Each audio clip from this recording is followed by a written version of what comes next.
Sir ಇದಕ್ಕೂ ಮೊದಲು ಸಾಕಷ್ಟು ಪ್ರಶ್ನೆಗಳು ಎದುರಿಸ್ತಿರ್ತಾರೆ ಸರ್. ಅಂದರೆ ಡೈರೆಕ್ಷನ್ ವಿಚಾರದಲ್ಲಿ 10 ವರ್ಷ ಆಯಿತು ಮಾಣಿಕ್ಯ ಆದ ನಂತರದಲ್ಲಿ. ಸೊ ಒಂದು ಟೈಮ್ ಇತ್ತು ಸರ್, ಪೀಕ್ ಟೈಮ್. ಅಂದರೆ ಸುದೀಪ್ ಅವರು ಒಟ್ಟೊಟ್ಟಿಗೆ ಎರಡೆರಡು ಕೆಲಸಗಳನ್ನ ನಿಭಾಯಿಸ್ತಾಯಿದ್ರು. ಒಂದು ಕಡೆ ನಟನೆ ಮತ್ತು ಈ ಕಡೆ ನಿರ್ದೇಶನದ ಸಾಕಷ್ಟು ಹುಡುಕಾಟದಲ್ಲಿ ಇರ್ತಾಯಿದ್ರು. ಸೊ ಆ ನಂತರದಲ್ಲಿ ಈ ವಿಚಾರದಲ್ಲಿ ಗ್ಯಾಪ್ ಮಾಡ್ಕೊಂಡಿದ್ದು ಯಾಕೆ ಅಂತ ಸರ್? ಇಲ್ಲ, ತುಂಬ ಜನ ಕತೆ ಬರೀತಾಯಿದ್ರು ಸರ್. ತುಂಬ ಜನ ಕತೆ ಬರೆದು ನನ್ನ ಹತ್ರ ತೊಗೊಂಬರ್ಬೇಕಾದ್ರೆ ಟೈಮ್ ಆಗ್ತಾಯಿರಲಿಲ್ಲ. ಸೊ ಎಷ್ಟೋ ಜನ ಕತೆ ಬರಿಬೇಕಾದ್ರೆ ನನ್ನ ಹಿಡ್ಕೊಂಡು ಒಂದು ಆಸೆ ಇಟ್ಕೊಂಡು ಬರ್ತಾರೆ. ಆವಾಗ ನಾನು ಡೈರೆಕ್ಷನ್ಗೆ ಹೋದರೆ 1.5 ವರ್ಷ ಹೊರಟೋಗುತ್ತೆ.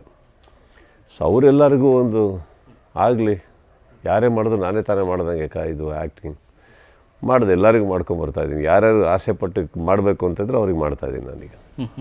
ಮುಂದೆ ನೋಡ್ಬೋದು. 100% ಸರ್. ಡೈರೆಕ್ಷನ್ ಬಂದುಬಿಟ್ಟು ಡೈರೆಕ್ಷನ್ ಈಸ್ ಅನದರ್ ಹ್ಯಾಬಿಟ್. ಅದು ಒಂದು ಸತಿ ಹಿಡಿದ್ಮೇಲೆ ಏನು ಒಂದು ಮಾಡೇ ಮಾಡ್ತೀವಿ. ಇಷ್ಟು ಗ್ಯಾಪ್ ಆದಮೇಲೆ ಯಾರಾದರೂ ಮಾಡೇ ಮಾಡ್ತೀವಿ, ಯಾರು ಸುಮ್ಮನೆ ಕೂರಲ್ಲ. ನಂದು ಆಗುತ್ತೆ ಈಗ ಮುಂದಿನ ವರ್ಷ at least I have to go to the floor. Sir, ಒಂದು ಸಿನಿಮಾದ ಸೋಲು ಗೆಲುವನ್ನು ಹೇಗೆ ನಿರ್ಧರಿಸ್ತಾರೆ ಸುದೀಪ್ ಸರ್ ಅಂತ? ನಾನು ಹಿಂಗೆ ನಿರ್ಧರಿಸೋಕ್ಕಾಗತ್ತೆ? ಬಂದಿದ್ದನ್ನು ಒಪ್ಕೊಳ್ಬೇಕಷ್ಟೇ. ನಾನು ಸೋಲು ಕೂಡ ಒಪ್ಕೊಬೇಕು, ಗೆಲುವು ಕೂಡ ಒಪ್ಕೋಬೇಕು. ಸೊ ಇದೇನು ಬರಲ್ಲ ಸರ್. ಸಿನಿಮಾ ಇವಾಗ ಇಷ್ಟು ವರ್ಷ ಆದಮೇಲೆ ಸೋಲು ಗೆಲುವಿನ ಮೇಲೆ ಕಾನ್ಸಂಟ್ರೇಷನ್ ಇಲ್ಲ. ನಾವು ಮಾಡೋ ಕೆಲಸ ಚೆನ್ನಾಗಿದೆಯಾ, ಚೆನ್ನಾಗಿ ಹೇಳಿದ್ವಿ ಸಿನಿಮಾ.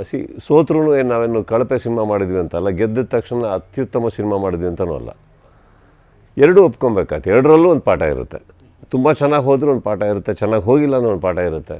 ಮತ್ತು ನೆಕ್ಸ್ಟ್ ಸಿನಿಮಾಗೆ ಅದನ್ನು ಅಳವಡಿಸ್ಕೊಬೇಕು, ಅದು ಮಾಡ್ತಾ ಇರಬೇಕು ಅಷ್ಟೇ. ಅದು ತುಂಬ ತಲೆ ಹಾಕಿಬಿಟ್ಟು ನೀವೇನೋ ತಲೆ ಕೆಡಿಸ್ಕೊಂಡ ತಕ್ಷಣ ಯಾವುದು ಏನು ನಿಮಗೆ 1000 ಕೋಟಿ ಪಿಕ್ಚರ್ ಆಗೋಲ್ಲ. ತಲೆ ಕೆಡಿಸ್ಕೊಂಡಿಲ್ಲ ಅನ್ನೋ ಮಾತ್ರ ಫ್ಲಾಪ್ ಏನಾಗಲ್ಲ. ಸೊ ಮಾಡೋ ಟೈಮಲ್ಲಿ ತಲೆ ಕೆಡಿಸ್ಕೊಬೇಕು. ನಾವು ಹಿಂಗೆ ಅಂದ್ಕೊಂಡಿದ್ದೀವಿ, ಹೇಗೆ ಮಾಡಬೇಕು, ಕತೆ ಹೇಗೆ ಬರೀಬೇಕು, ಇದ್ರ ಮೇಲೆ ಇರ್ತಾವೆಲ್ಲ.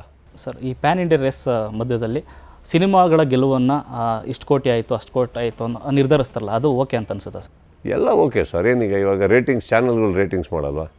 ರೇಟಿಂಗ್ಸ್ ಮೇಲೆ ತಾನೇ ನಿಮ್ಮ ಚಾನಲ್ ರೇಟಿಂಗ್ ಬರೋದು, ಪ್ರೋಗ್ರಾಮ್ ರೇಟಿಂಗ್ ಬರೋದು. ತಪ್ಪೇನಿದೆ? ಈಗ ಒಂದು ನಂಬರ್ಸಲ್ಲಿ ಇರೋದ್ರಿಂದ ಒಂದು numbers if they can define your market, there is nothing wrong in that. There is nothing wrong in that. ಅದರಲ್ಲೇನಿದೆ? Numbers is what defines any individual. ನಿಮ್ಮ ಅಕೌಂಟಲ್ಲೂ ನಂಬರ್ ಎಷ್ಟಿದೆ ಅದ್ರ ಮೇಲೆ ತಾನು ನಿಮ್ಮ ಅಕೌಂಟ್ ಎಷ್ಟು ಸ್ಟ್ರಾಂಗ್ ಇದೆ ಅಂತ ಗೊತ್ತಾಗೋದು. ತಪ್ಪೇನಿದೆ ಅದರಲ್ಲಿ?